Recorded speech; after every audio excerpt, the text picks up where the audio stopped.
Assalamualaikum warahmatullahi wabarakatuh. Saya Muhammad Nasir Hamid Igirisa dari kelompok 5 dengan makalah yang insya Allah akan kami presentasikan, yakni profesi hukum dan penegakan hukum. Nah, kami pribadi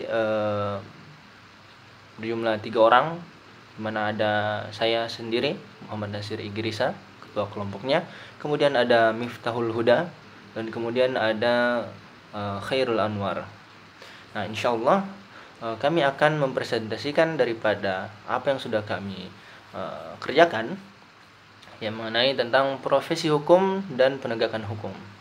Nah, maka insya Allah yang pertama akan disampaikan oleh Miftahul Huda. Nah, kepadanya disilakan. Assalamualaikum warahmatullahi wabarakatuh. Di sini saya akan menjelaskan materi dari kelompok 5 mengenai tahap perkembangan profesi hukum. Nah, kita ketahui bersama bahwa banyak orang yang mengemban profesi hukum. Profesi hukum mempunyai ciri tersendiri karena profesi ini sangat bersentuhan langsung dengan masyarakat atau biasa disebut dengan klien. Sesungguhnya profesi hukum tidak terlepas dari unsur-unsur penegakan hukum seperti kepolisian, kejaksaan, hakim, pengacara, atau advokat. Berkaitan dengan kegiatan profesi hukum, kebutuhan manusia untuk mendapatkan pelayanan hukum juga termasuk dalam lingkup dimensi budaya perilaku manusiawi yang dilandasi oleh nilai moral dan nilai kebenaran. Penegak hukum mempunyai batas kewenangan profesi hukum. Perkembangan profesi mengimplikasikan kepada tuntutan-tuntutan norma etik yang melandasi persoalan profesional, namun hal tersebut tidak bisa sempurna karena sifat profesi yang terbatas. Maka untuk itu tidak menutup kemungkinan akan terjadi penyalahgunaan terhadap profesi yang dimiliki.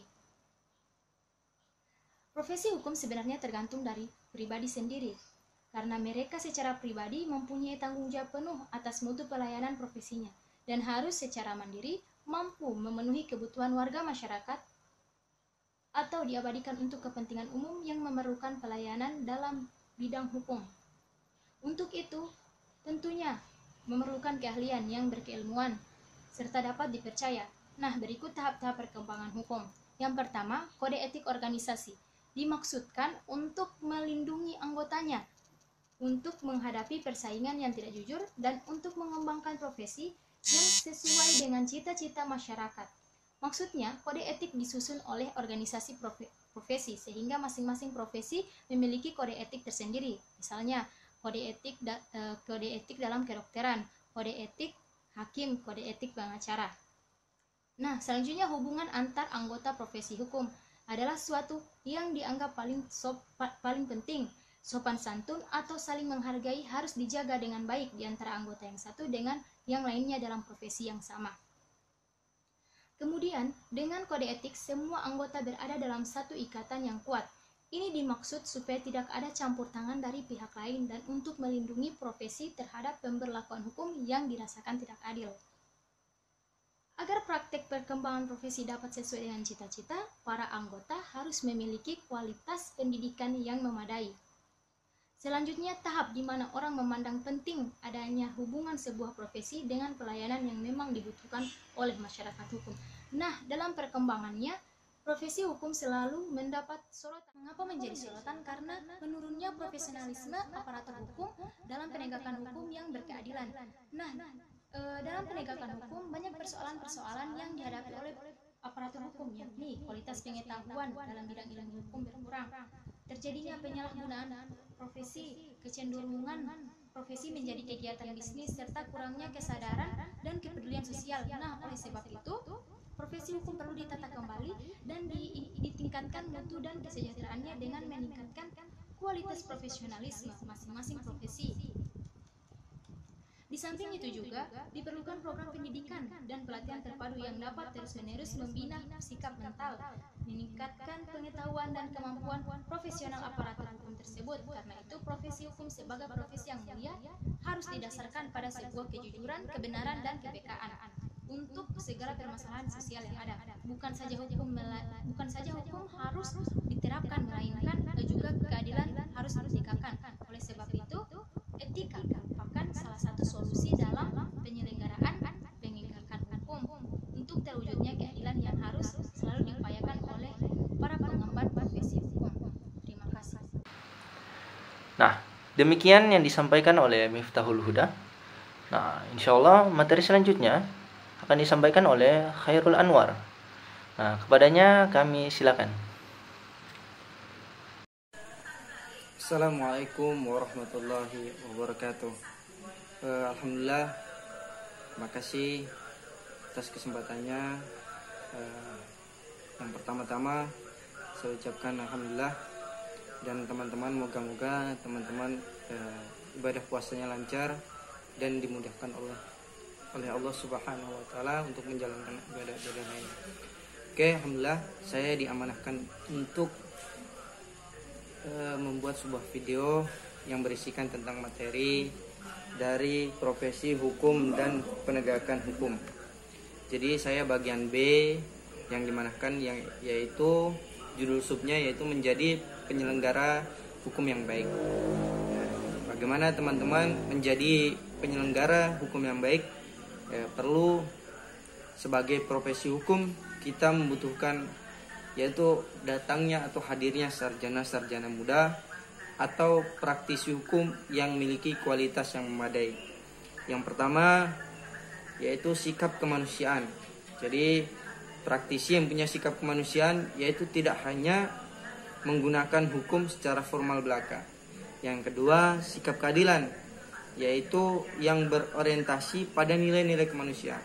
Jadi mempunyai sikap adil yang diorientasikan kepada nilai-nilai kemanusiaan.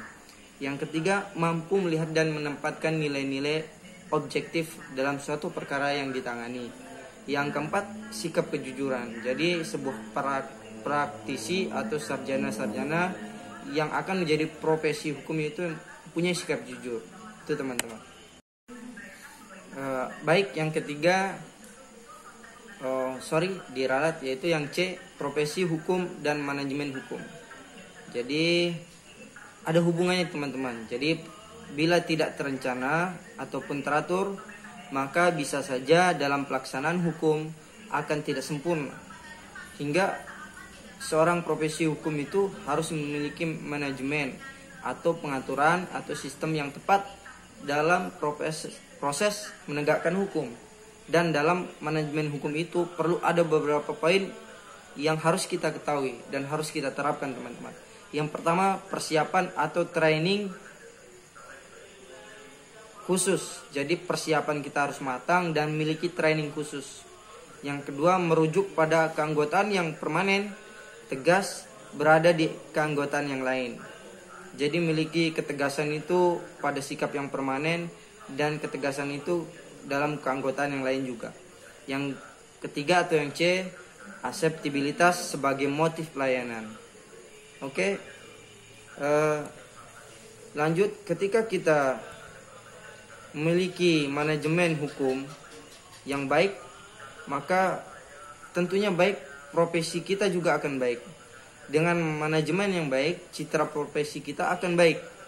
Namun jika sebaliknya, manajemen kita dalam mengatur sebuah hukum, dalam menempatkan sebuah hukum itu buruk, maka dipastikan citra kita sebagai profesi hukum itu akan merosot ataupun memburuk. Jadi manajemen menjadi ukuran kinerja pengembangan atau pengemban seseorang dalam menjalankan profesi hukum. Terima kasih, itu saja. Mudah-mudahan bermanfaat untuk teman-teman yang mungkin materi selanjutnya akan dijelaskan oleh kakak kami yaitu Kak Nasir. Itu saja. Billahi taufiq wal hidayah. Wassalamualaikum warahmatullahi wabarakatuh. Nah, demikian juga yang disampaikan oleh saudara Khairul Anwar. Semoga apa yang disampaikannya bisa dipahami oleh teman-teman. Nah, kemudian bagian selanjutnya adalah bagian saya pribadi. Nah, bagian saya bagian terakhir ini tentang profesi hukum dan unsur-unsur penegakan hukum. Nah, dalam melaksanakan profesi hukum, ya, terdapat kaidah pokok berupa etika profesi. Nah, agar mana hukum ini bisa tertegakkan dengan adanya unsur-unsur daripada penegakan hukum itu sendiri. Nah, maka dalam melaksanakan profesi hukum terdapat kaidah pokok berupa etika profesi, yaitu sebagai berikut. Nah, ini bisa lihat di sini ya.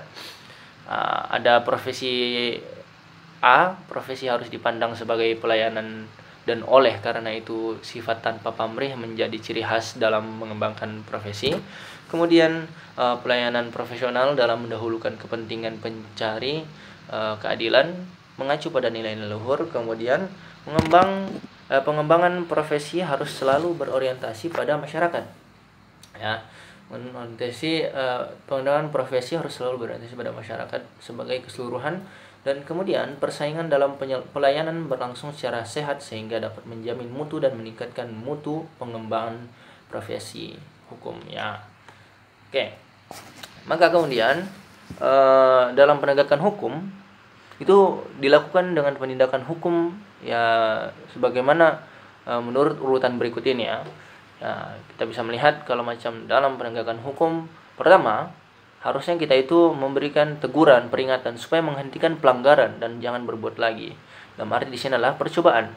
Nah, kemudian bila mana sudah dilaksanakan itu dan ternyata terjadi pelanggaran, maka pembebanan kewajiban tertentu itu harus ada, di mana maksudnya adalah ganti kerugian atau denda.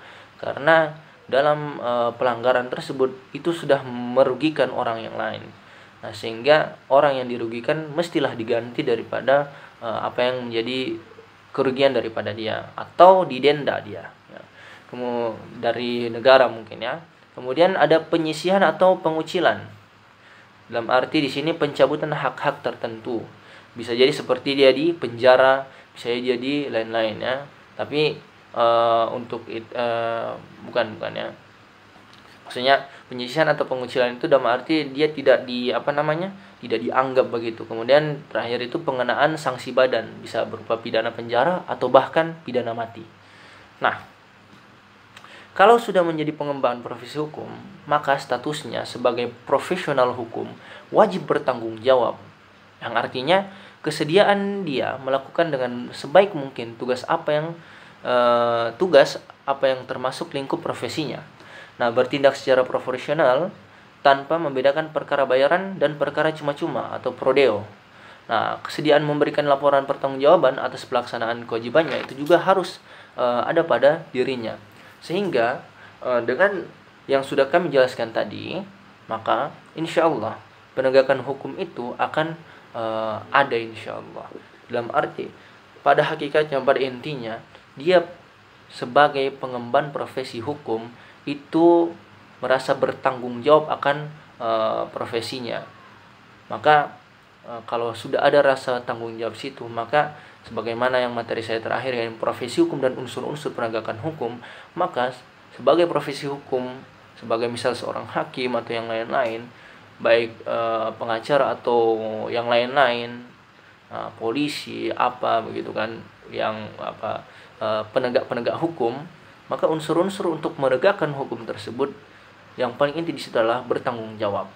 Sehingga dengan adanya itu dia merasa tanpa pamrih, dia harus melaksanakan sesuai dengan prosedurnya, sesuai dengan kode etiknya. Maka baik dia perkara yang dibayar maupun yang cuma-cuma, maka dia akan merasa bertanggung jawab akan itu, karena hakikatnya dia bertanggung jawab atas keadilan, dia bertanggung jawab atas rasa aman di masyarakat. Nah, maka semoga ini jadi bermanfaat bagi teman-teman sekalian. Demikian daripada kelompok kami. Jazakumullah khairan. Semoga Allah memberkahi kita. Semoga Allah memberikan umur panjang pada kita dan berkah di bulan Ramadan ini. Semoga kita bisa sampai ke pertemuan berikutnya insyaallah. Dan semoga Allah segera angkat penyakit atau virus corona ini, yang semoga kita bisa dipertemukan langsung di kelas nanti insyaallah. Mungkin ini dari kami kelompok 5. Sekian, semoga kita diberikan rahmat oleh Allah Subhanahu wa taala. Assalamualaikum warahmatullahi wabarakatuh.